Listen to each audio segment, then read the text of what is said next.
What's up, good people? We in the lab. It's in the afternoon. Y'all know what we doing. We do what we do. I'm gonna invite some folks real quick to get y'all going today. Today we're going to be talking about how to organize the organization. How do you organize the organization? And this is for those. This may be for those nonprofits. These are for organizations that you all may be running, but you're not sure how to get them their structure in order. We're going to talk about three different things today because I really want us, like I mentioned before, we're talking about being organized this week. That's my focus this week. So I'm just trying to give you some tips and tools, and information that you're able to use in order to be able to be organized, be structured, and to be able to get you from where you are to where you're trying to get to. And one of the biggest ways in order to be able to do that is you have to be organized. Let's be real, you can't get anywhere without being organized. And when you're organized, it gives you the ability to be able to be able to see where you are, have the vision that you need, but also to be able to understand how you're going to get from where you are to where you want to be. So I wanted to just come to you all today just to do that for you. So the three things that we're going to focus on today and how to organize the organization is three things. We're going to talk about people. We're going to talk about your product, and then we're going to talk about your processes, those things that you have or that you may not have, but you should have in order to be able to have the order that you need. So we're going to get you organized. So I'm just going to finish inviting a couple more people, and then we're going to get to getting. We're going to get to moving. As a side note, don't forget to join me this evening, where I'm going to be doing a Zoom and Facebook Live with none other than Mr. Antoine. Antonio, Mr. Antonio Crawford, who is the founder of the National Christian Writers Conference that's coming up this Thursday, Friday, and Saturday.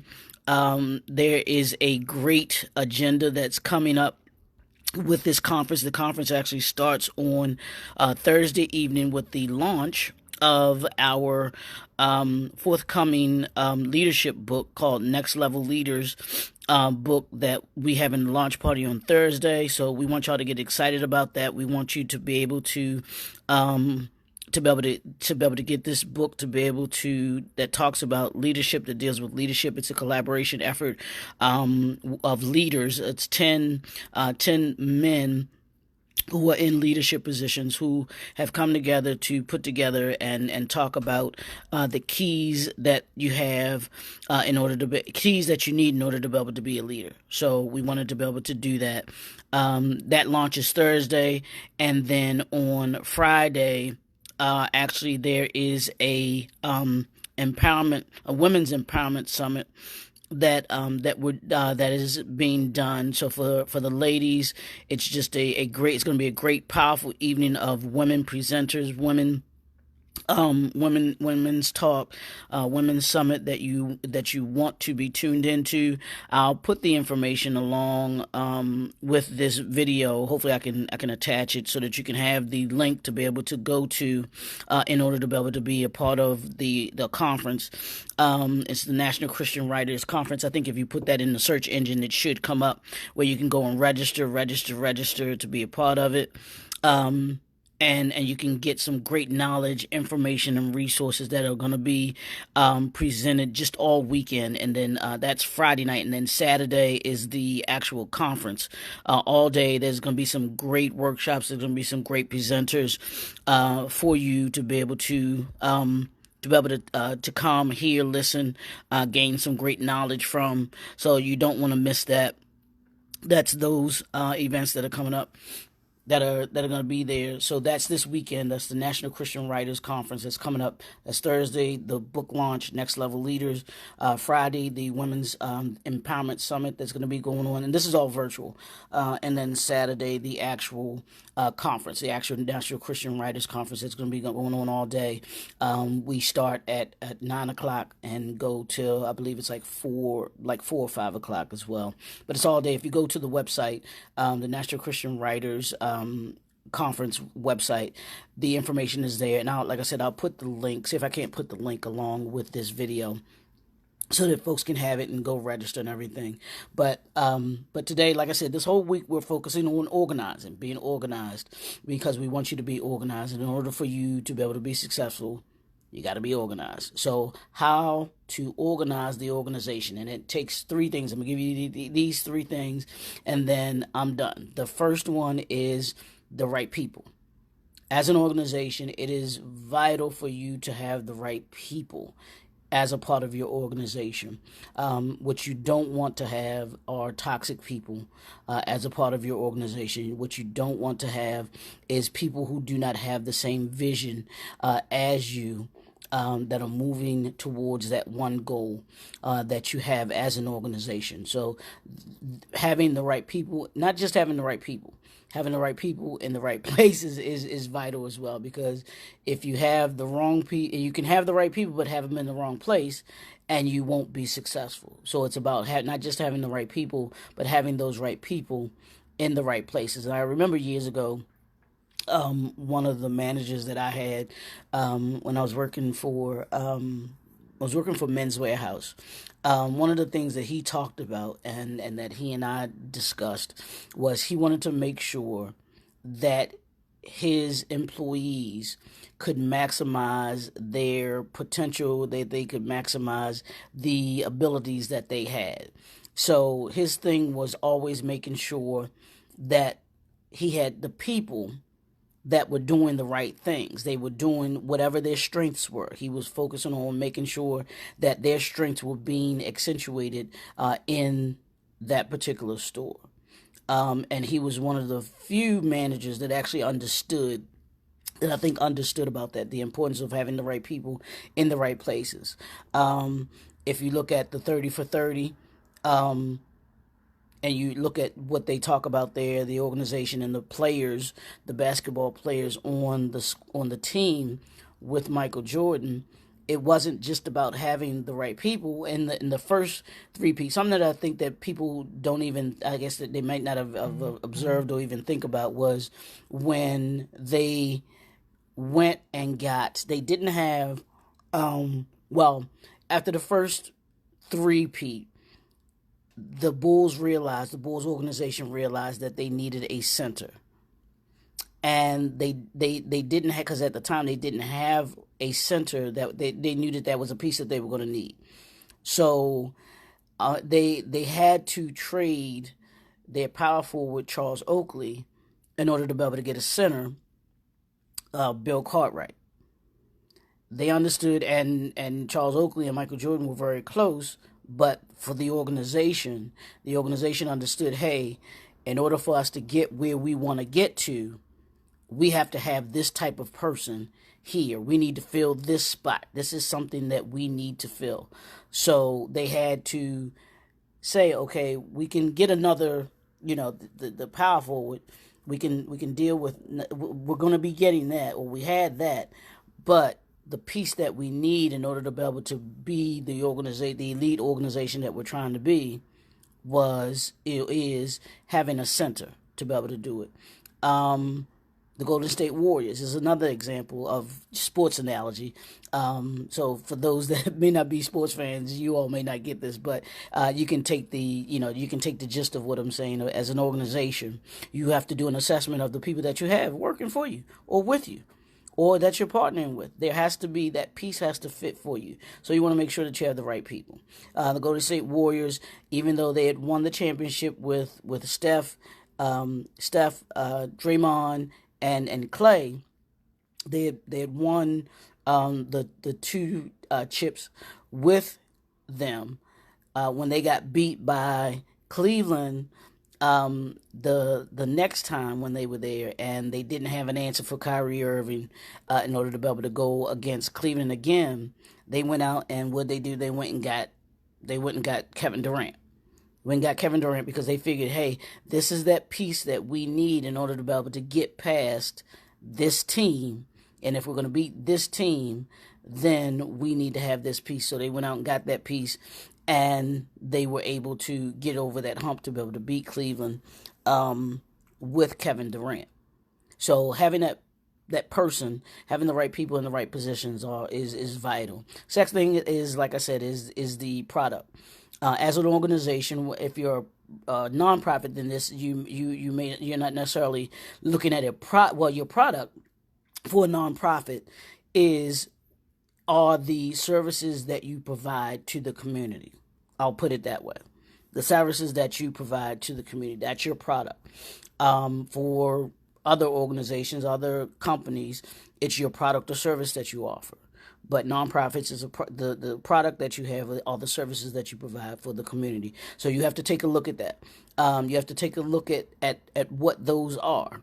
If it's a nonprofit, what products, what services are you providing that make a difference to that community? There should be a mission. There should be a message to your product or service. There should be a movement. For nonprofits, there may be a movement that you're galvanized behind.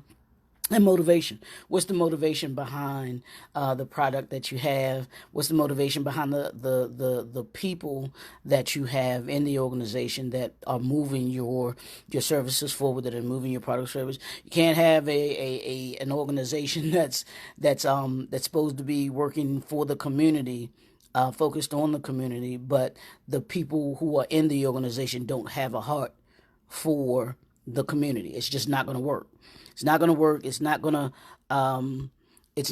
to be beneficial. The organization isn't going to be able to move forward. So you have to be careful of having the right product and the right services that you offer. You don't want to be offering a product or service that doesn't benefit the community, because it's not going to it's not going to bode well for the community. The community won't see the benefit of it. So you want to make sure that you have a product or service that benefits, or see how it benefits the community that you're trying to be a part of. I can think of a number of organizations that I'm a part of that have some great services that they offer to the community, and they benefit the community in such a way that it makes the community better. And even in a profit organization, a profit company, you want to make the community that your business is a part of better. That should be one of your goals. So when you make the organization better, you make the community better. That's a residual effect of having an organization that is organized, an organization that understands the needs of the people, an organization that is structured in such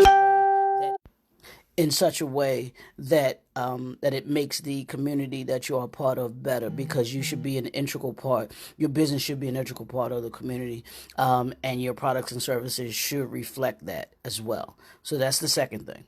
So you got your people in right position. You have the right product that provides a benefit for the community, whether it's in the mission, the message, the movement, and the motivation that you create with your company or with your organization, and understanding that and being able to articulate that to those who will talk about your organization, or those who will come to want to find out what it is that you do, how you do it, and the way that you do it.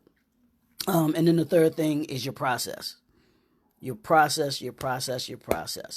Having a system in place is crucial to you being able to be a successful business. It's crucial to you being a successful organization.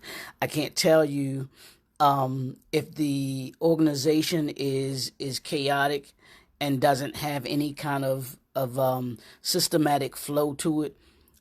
It will disrupt anything that you try to do in the community. It will have no benefit to the community, and then what will happen is you'll wind up making the organization look bad, because the goal, the image, the brand of the organization won't be positive to people who may want to partner with you, who may like your message, who might agree with your mission, even your movement that you're creating. But since you don't have any type of infrastructure, you don't have the infrastructure set up to be able to do what it is that you want to do, you'll wind up hurting the organization as a whole, because people won't be able to get anything. You won't get anything done because everything will fall apart.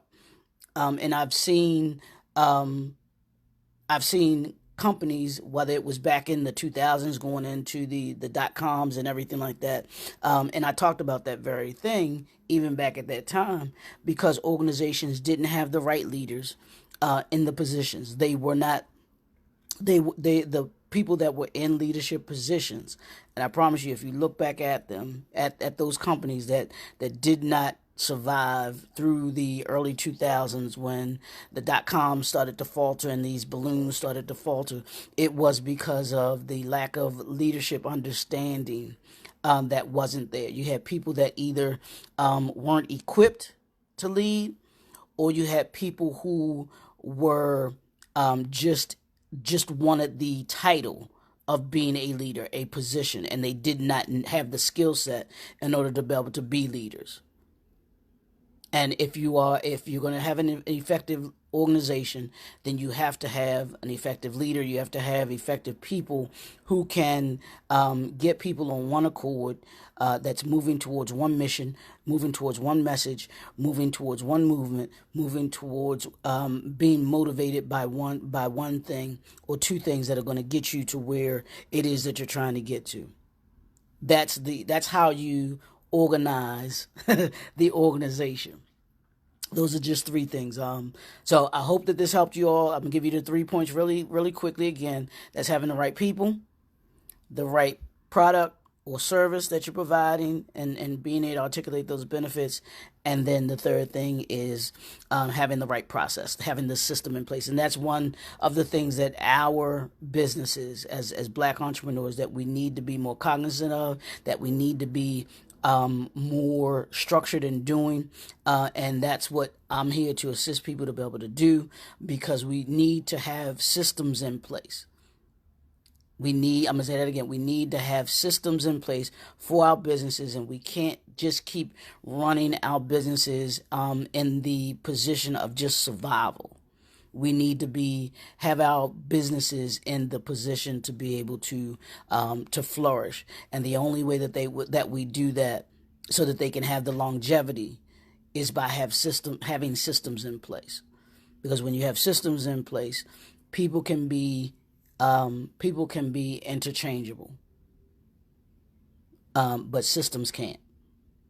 A successful system can make sure a good system outweighs a bad person, because in that system you can figure out who the bad people are, and you can move them out, and then have the right people, the right product or service, and then have the right process or system in place. So want to make sure that you work on that system. What system? I'm going to leave y'all with that. What system do you have in place in your organization?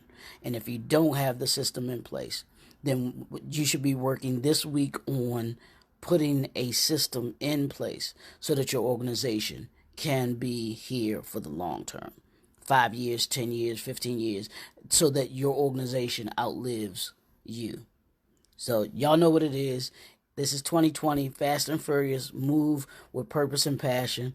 And as I always say, chase the impact, because when you chase the impact, you change the world. Let's go change the world. We'll talk to y'all soon.